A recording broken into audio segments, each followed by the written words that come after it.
Iran has officially announced that it no longer considers itself bound by any international agreements restricting its nuclear program. The declaration comes as Tehran marks the expiration of the 2015 Joint Comprehensive Plan of Action, or JCPOA, a deal originally designed to limit Iran's nuclear activities in exchange for lifting economic sanctions. According to Iran's foreign ministry, the agreement's 10-year term has ended, and Tehran will now freely pursue its nuclear ambitions without external restrictions. The statement also recalled that the United States had unilaterally withdrawn from the pact in 2018, undermining its validity years ago. Iran will defend its sovereignty and national interests without compromise, the ministry said. In a parallel move, underscoring its hardline stance, Iranian authorities executed an Israeli spy accused of working for Mossad. Judicial officials confirmed that the individual was providing sensitive information to Israel and was sentenced to death after trial. Tehran's twin announcements, ending its nuclear compliance and executing a Mossad operative, have sent a clear and defiant message to both Washington and Tel Aviv about Iran's security resolve. Massive anti-Trump demonstrations sweep across America. Millions rally under "No Kings" slogan as president denies being authoritarian.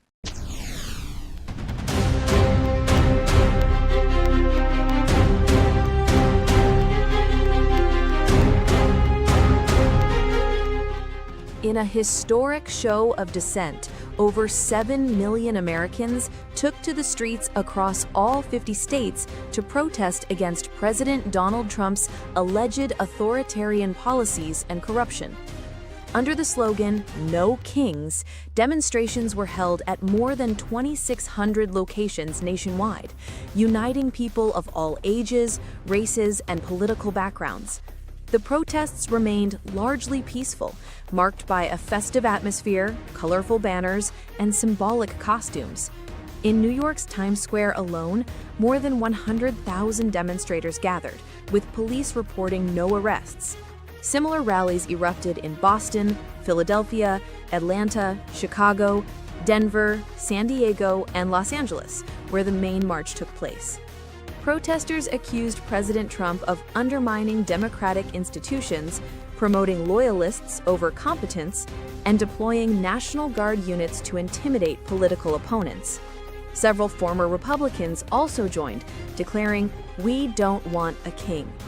When asked about the protests, President Trump told Fox Business, "People are calling me a king, but I'm not a king." Republican Speaker Mike Johnson dismissed the movement as anti-America, while some GOP leaders accused organizers of fueling political unrest. A 3-year-old's craving for candy unexpectedly turned her parents into overnight millionaires, winning a massive €524,000 lottery jackpot. 44-year-old Valdit Bojapi revealed that he would never have purchased the winning lottery ticket had his daughter not repeatedly insisted on visiting the shop for sweets. On his third trip to the store, Valdit decided to buy a lottery ticket, and to his astonishment, it hit the jackpot, worth €524,000, nearly 171 million PKR. Valdit's wife shared that when the winning call came, she was busy cleaning. "My husband just shouted, 'Book New York, we've won the lottery,'" she recalled with laughter. The couple had long dreamed of a trip to New York, but could never afford it. Now they're preparing for the vacation of a lifetime. National Lottery advisor Andy Carter congratulated the family, saying, "Unforgettable moments are waiting for them ahead." To protect farmers and boost agriculture, Prime Minister approves Wheat Policy 2025-26, procurement at Rs 3,500 per 40 kilograms. Prime Minister Shahbaz Sharif has approved Pakistan's Wheat Policy 2025-26, a major initiative aimed at safeguarding farmers' interests and strengthening the country's agricultural base. The decision was made during a high-level meeting attended by the chief ministers of Punjab, Sindh, Balochistan, Gilgit-Baltistan, and representatives from Khyber Pakhtunkhwa and Azad Jammu and Kashmir. Addressing the participants, the Prime Minister said wheat is the backbone of Pakistan's agricultural economy, a staple food for millions and a key source of income for farmers. He emphasized that the government is fully aware of the challenges faced by the farming community and is determined to provide maximum relief. Under the new policy, 6.2 million tons of wheat will be procured at Rs 3,500 per 40 kilograms, aligning with international import parity prices. A National Wheat Monitoring Committee, chaired by the Federal Minister for National Food Security, will oversee implementation. The committee, comprising representatives from all provinces, will meet weekly and report directly to the Prime Minister. Breakthrough in Doha. Pakistan and Afghanistan agree to immediate ceasefire. Qatar hosts, Turkey mediates, next meeting in Istanbul. After 13 hours of intense negotiations in Doha, Pakistan and Afghanistan have agreed to an immediate ceasefire, marking a major diplomatic breakthrough for regional peace. The talks, hosted by Qatar and mediated by Turkey, concluded with both sides committing to end cross-border hostilities and establish a permanent framework for stability. According to Pakistan's official sources, the agreement reflects Islamabad's position of strength achieved through a firm military and diplomatic stance. Afghanistan reportedly made no demands during the dialogue and accepted Pakistan's core condition, the complete cessation of terrorism and facilitation from Afghan soil.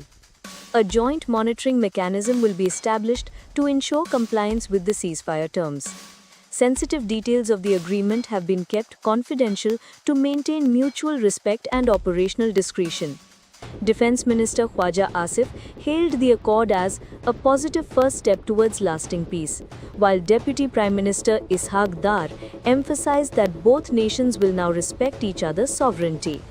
The next round of talks will take place in Istanbul on October 25, focusing on the monitoring mechanism and long-term border stability.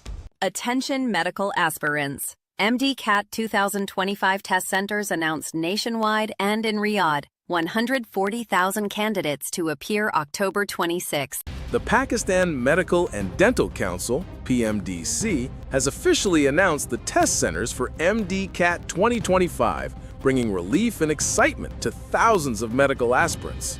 A total of 35 examination centers have been set up across Pakistan, with an international center in Riyadh, Saudi Arabia, to facilitate overseas candidates. In Karachi, the test will be conducted at Dow University Ojha campus and NED University, while in Islamabad, the venue will be the Pakistan National Council of the Arts, PNCA. Additional centers have been established in Hyderabad, Jamshoro, Shahid Benazirabad, Mirpur Khas, Larkana, Jacobabad, and Sakar. According to PMDC, over 140,000 students will appear for the test on October 26, 2025. Candidates have been strictly instructed to reach their respective centers on time with valid admit cards.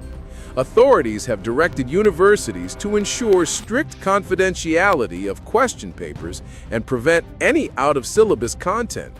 Investigations into the previous paper leak have been completed to ensure a fair, transparent, and merit-based testing process that upholds standards in medical education.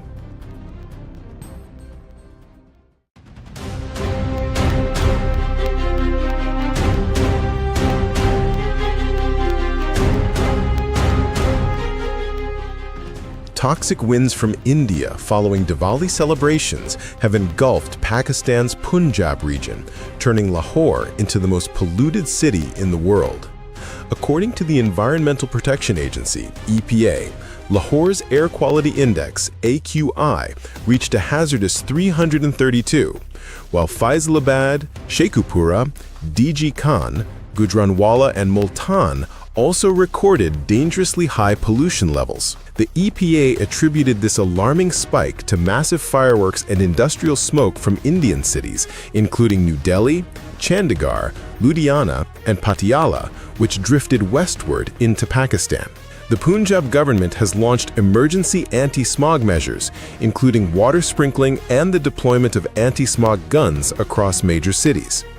Senior Minister Mariam Aurangzeb confirmed that toxic air from India has worsened smog conditions across southern and central Punjab.